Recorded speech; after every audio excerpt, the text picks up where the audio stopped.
Welcome forward with me into today's discussion about resilience, about beauty, your presence, your currency, and what you can produce from your awareness of just that, your beauty.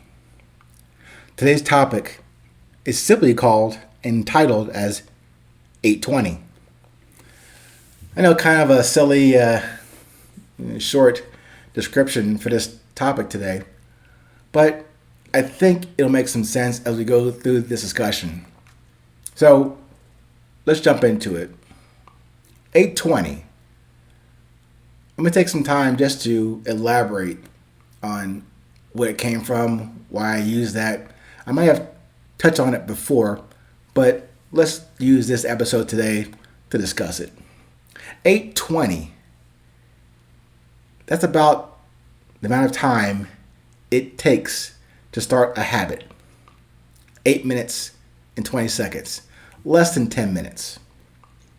But we're talking about concentrated, committed time. I was out the other day and a gentleman, we just kind of met and discussed something, and we had a conversation about, of all things, resilience. And then we touched on leadership and self-discovery. Sometimes you never know who you'll meet on your journey. It could be going to work, could be going to pay a bill, could be going to wherever. You never know who you're going to run into, and being open to your presence, and that presence being available for others to connect with you briefly or for a few moments. But you never know what will happen. But in this case, I'm talking to him, and I didn't know why we were talking. I know he was, he knew who I was. And I really can't remember now where we were, is in some store, maybe in a coffee shop. Can't remember. But it's still a good idea to remain observant and open and aware of yourself and of the environment where you find yourself. So, as a reminder about the essence of the 820 enterprise, I produced it in a simpler way to remember the podcast and the website as an introduction to the book itself, Resilience, the Beauty of Presence. But not so much for the content, but for the context of the resilience that we all have and can share openly. Another reason for the moniker 820. 8 minutes and 20 seconds. 500 seconds that I'm asking you for your interest and attention. Less than 10 minutes out of your busy daily schedule that I hope to add to the positive part of your day. And the last part in choosing 820. Mathematically, if you were to measure the time it takes for the sun ray to reach from the sun to touch the earth, it is just that, 8 minutes and 20 seconds.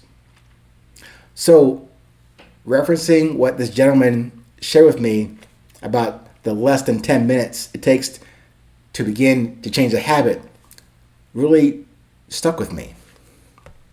To begin. Doesn't mean you take the time, like for example, you're taking some time out of your day today to listen to this guy ramble on about resilience for about less than 10 minutes. As I said before in many other episodes, I guarantee you to change your life, or if not, I will absolutely guarantee this will change your perspective on this present moment. That I commit to you. But even if that's true, and you accept that, it's just a start. And I mean, start with me on one and then listen to the other 400 podcast episodes. No. Maybe only one or two of them pique your attention and do contribute to the positiveness of your day or where you find yourself on your journey.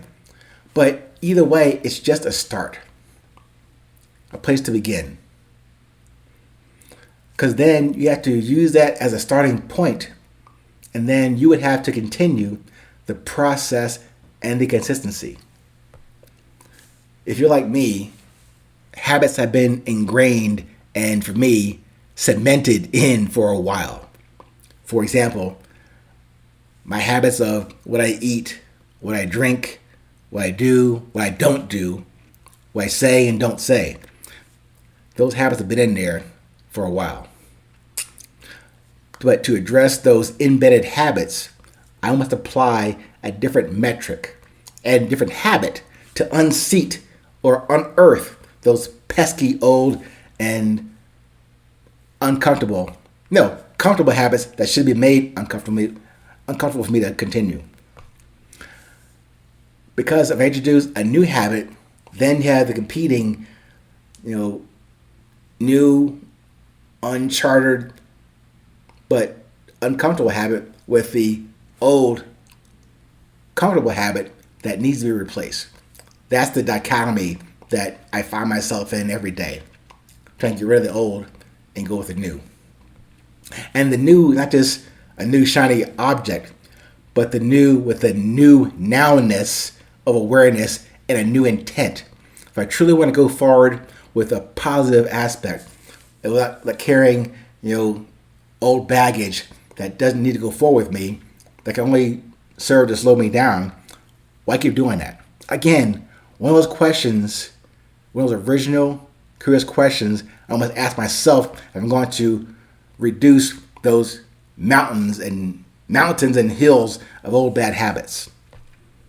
Because even forming those good questions, those original, curious questions, I have to also follow up with actions following that, or at least in sync with the words and thoughts chosen to observe and communicate.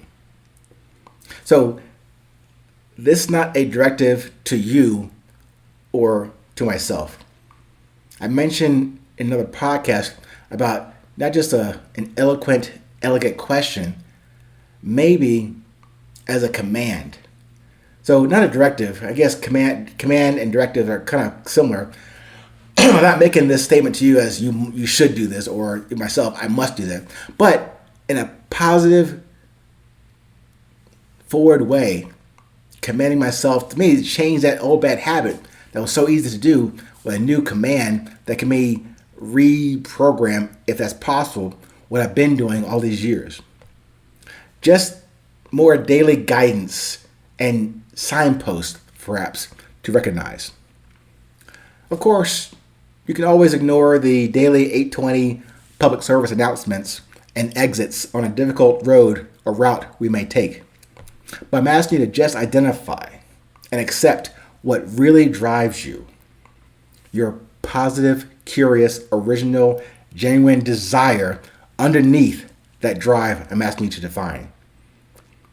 Because I'm asking you to proceed forward on your journey towards your beauty, your presence, and what you will produce from that. On that journey, on that road, don't miss your exit. Stay present. Stay current. It's always 820.